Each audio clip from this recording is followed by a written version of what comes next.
لیکن اس کے بعد ان کی تاریخ میں ایک دور وہ آیا جب حضرت مسیح علیہ السلام ان میں مبعوث کیے گئے۔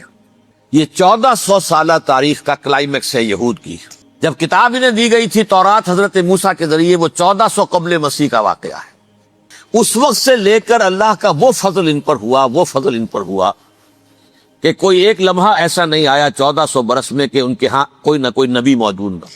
یہ تار ٹوٹا ہی نہیں، 2 سے شروع ہوا، موسیٰ ہارون علیہ السلام، اور 1400 برس کے بعد پھر آخری 2 ہیں، عیسیٰ اور یحییٰ علیہ السلام۔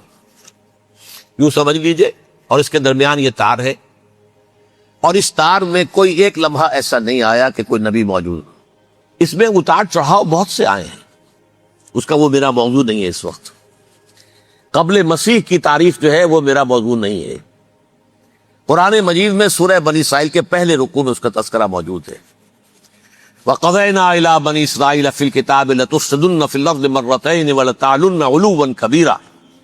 2 مرتبہ ان پر عذاب کے کوڑے برسے، پہلے اشوریوں کے ذریعے سے جو شامی تھے، سیرینز اشوری کہلاتے، پھر بابلیوں کے ذریعے سے یعنی عراقیوں کے ذریعے سے، بیبیلونیا نام تھا عراق کا پہلے۔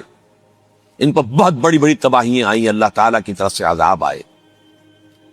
اس کے بعد پھر دوسرے دور میں دوسرا اقتدار کا دور آیا، خربستیاں بڑھ گئیں، تو پہلے گریکس کے ذریعے سے، یونانیوں کے ذریعے سے، اور پھر رومیوں کے ذریعے سے انہیں پسوایا گیا۔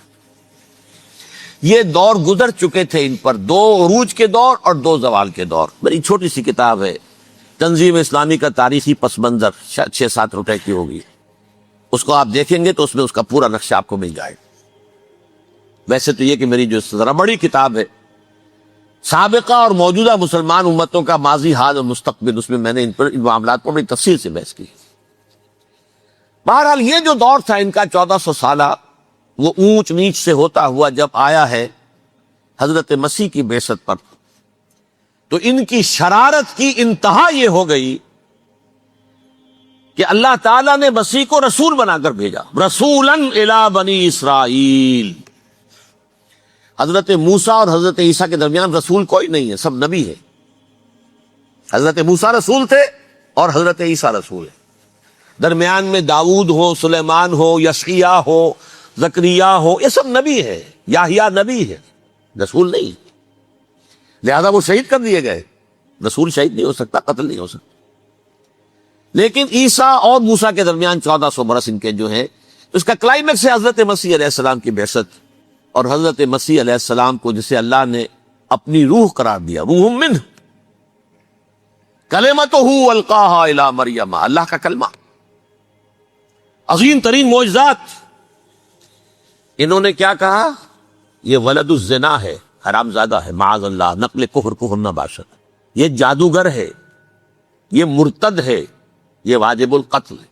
اصل حکومت اس وقت رومیوں کی تھی حکومت، لیکن انہوں نے انہیں آٹونومی دے رکھی تھی، اپنے مذہبی معاملات تم خود طے کر سکتے۔ تو کائفاس جو اس وقت کا ان کا ہیڈ ربائی تھا سب سے بڑا، اس کی عدالت نے فیصلہ کیا مسیح کو سولی چڑھا دیا جائے۔ پائلیٹس پونٹس، اس کے پاس ان کی ازداش پہنچ کے، یہ ہمارا مجرم ہے مذہبی، یہ مرتد ہے، یہ کافر ہے، یہ جادوگر ہے، یہ واجب القتل ہے، اسے قتل کرو، سولی چڑھا دو۔ خیر وہ لمبی بات ہو جائے گی، اس نے تو اپنے ہاتھ دھوئے کہ صاحب ہمارے پاس کوئی جرم نہیں ہے اس کے خلاف، تم کہتے ہو تو ٹھیک ہے، سولی چڑھا دیتے۔ یہ دوسری بات ہے کہ اللہ نے حضرت مسیح کو اٹھا لیا آسمان پر، ان کی جگہ وہ شخص سولی چڑھا جس نے غداری کر کے گرفتار کروایا تھا، جوڈاس اسکیریوٹ، اس کی شکل اللہ نے بدل دی حضرت مسیح کی سی، اور حضرت مسیح کو فرشتے اٹھا کے اوپر لے گئے، وہ زندہ آسمان پر اٹھا لیے گئے۔ اور یہ ساری تفاصیل نہ قرآن میں ہے نہ حدیث میں ہے، یہ انجیل میں ہے۔ لیکن انجیل کون سی؟ برنباس کی انجیل، gospel of the Lord according to Saint Barnabas. یہ حواریین مسیح میں سے تھے، لیکن عیسائی ان کو تسلیم نہیں کرتے، ان کی بائبل کو صحیح نہیں مانتے، کینونیکل نہیں مانتے۔ 100 انجیلیں تھیں، 104 تھیں، جن میں سے 4 چنی ہیں انہوں نے، یہ متی اور جان اور مرقس مارکس، یہ ہے۔ تو یہ 4 انجیلیں ہیں، انہوں نے تسلیم کی کہ یہ کینونیکلز ہیں، یہ تو ہیں حقیقی، باقی جو ہے 100 اس کو وہ تسلیم نہیں کرتے۔ ان میں سے ایک ہے یہ برنباس، اس میں یہ تفصیل ہے کہ اللہ تعالیٰ نے اس شخص کی، جیوڈاس کی، یہودا جوڈاس اس کو انگریزی میں کہتے ہیں، اس کی شکل بدل دی حضرت مسیح کی، وہ گرفتار ہوا، وہ سولی چڑھا۔ وہ غدار تھا، غداری کی سزا اسے ملنی تھی، وہ مل گئی۔ حضرت مسیح کو فرشتے چار اٹھ رہے، جس کوٹڑی میں حضرت مسیح مقیم تھے، ایک باغ کے اندر روپوش تھے، اس کی چھت پھٹی ہے، چار فرشتے آئے ہیں، حضرت مسیح کو اٹھا کر لے گئے ہیں، چھت برابر ہو گئی ہے۔ اس کے بعد وہ شخص پکڑا گیا۔ بہرحال حضرت مسیح کو اللہ نے اٹھا لیا آسمان۔ لیکن وہ دن ہے کہ اس قوم کو اب مغضوب علیہم قرار دے دیا۔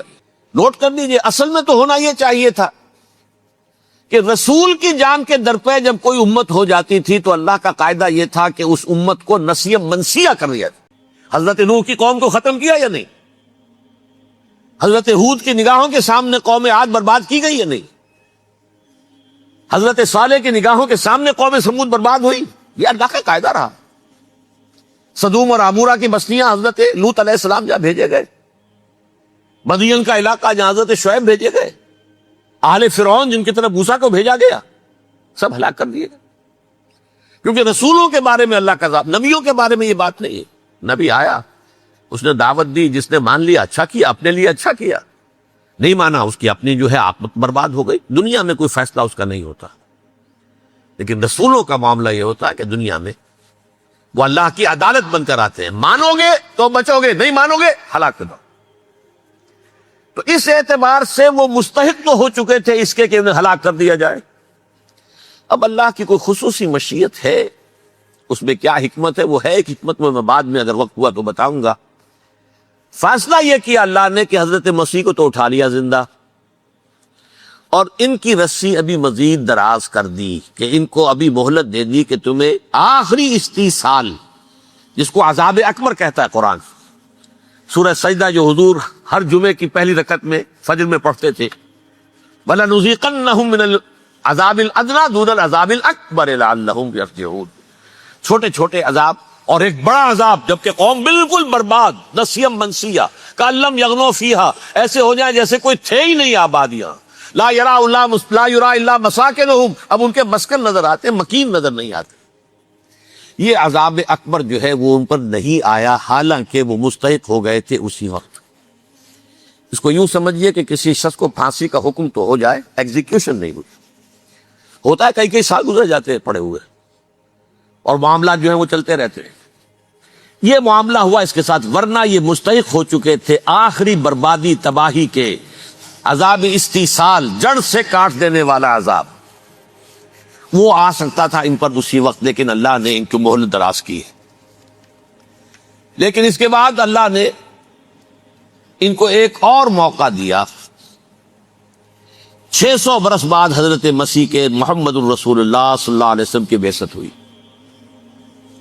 اور یہ میں سمجھتا ہوں کہ اس قوم پر اللہ کا اتنا بڑا فضل تھا، اتنا بڑا فضل تھا، اتنا بڑا فضل تھا۔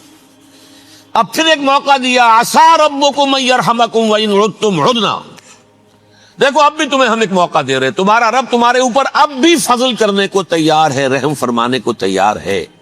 ان ھذا القرآن یہدی للتی ہی اقوم، اس قرآن کے سائے میں آ جاؤ، یہ شاہدرا ہے ہدایت میں آنے کا، اس میں داخل ہو جاؤ، محمد کی تصدیق کرو صلی اللہ علیہ وسلم، دامن محمدی میں آ جاؤ، اب بھی ہم تمہارے گناہ بخش دیں۔ اس قوم نے حضرت محمد صلی اللہ علیہ وسلم کی دشمنی کی کمر کس لی، اور اب یوں سمجھیے اس تاریخ سے لے کر آج تک یہ گٹھ جوڑ ہے۔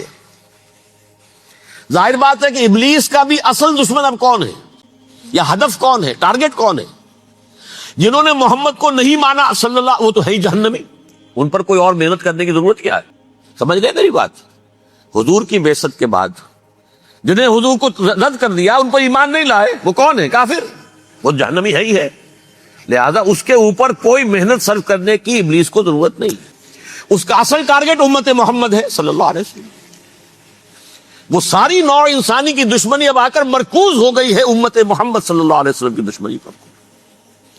اور اسی طرح یہود کا معاملہ، اگرچہ ویسے پوری نوع انسانی کے دشمن ہیں، انہیں حیوان سمجھتے، ان کی جان مال اپنے لیے مباح سمجھتے ہیں، جس طرح چاہیں لوٹے کھسوٹے کھائیں پیئے دیں، لیکن اب ان کی بھی دشمنی کا سب سے بڑا مرکز امت محمد۔ کیوں؟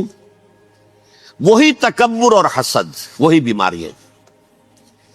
انہیں تکبر یہ ہو گیا تھا کہ 2000 سال سے یہ نبوت ہماری میراث، ہماری جاگیر، بنو اسرائیل کے اندر سینکڑوں نبی آئے، 3 کتابیں اللہ نے ہمیں عطا کی، یہ کہاں سے آ گیا محمد صلی اللہ علیہ وسلم؟ معاذ اللہ ثم معاذ اللہ، یہ امیین میں سے، یہ جنٹائز میں سے، یہ گوئنز میں سے، یہ حقیر ان پڑھ، کہاں یہ نہیں تسلیم کریں گے۔ حالانکہ قرآن کہتا ہے یعرفونہ کما یعرفون ابناہم، ان کے علماء ایسے پہچانتے تھے حضور کو جیسے اپنے بیٹوں کو پہچانتے کہ یہ آخری نبی ہے، لیکن تکبر اور حسد کی آگ میں جل اٹھے۔ اب ان کے بھی دشمنی کس سے ہے؟ محمد اور امت محمد صلی اللہ علیہ وسلم، یہ گٹھ جوڑ ہے۔ اب دیکھیے، یہ ہے میری گفتگو کا اب تک کی گفتگو کا حاصل، یہ گٹھ جوڑ، ایک غیر مرئی دنیا، انویزیبل دنیا کا ابلیس لعین اور جنات میں سے اس کے لشکری فوج، انسانوں میں سے ویسے تو اور بھی بہت جگہ اس کے ایجنٹ ہے، مسلمانوں میں بھی ہے، لیکن بحیثیت قوم، بحیثیت مجموعی، ایک پوری قوم، ایک پوری نسل جو ہے اس کے ساتھ گٹھ جوڑ ہے۔ ان دونوں کی گٹھ جوڑی کے ساتھ یہ دشمن دون ہیں انسانیت کے، پہلا دشمن ابلیس لعین، عزازیل لعین، اور دوسرے دشمن یہود ملعون۔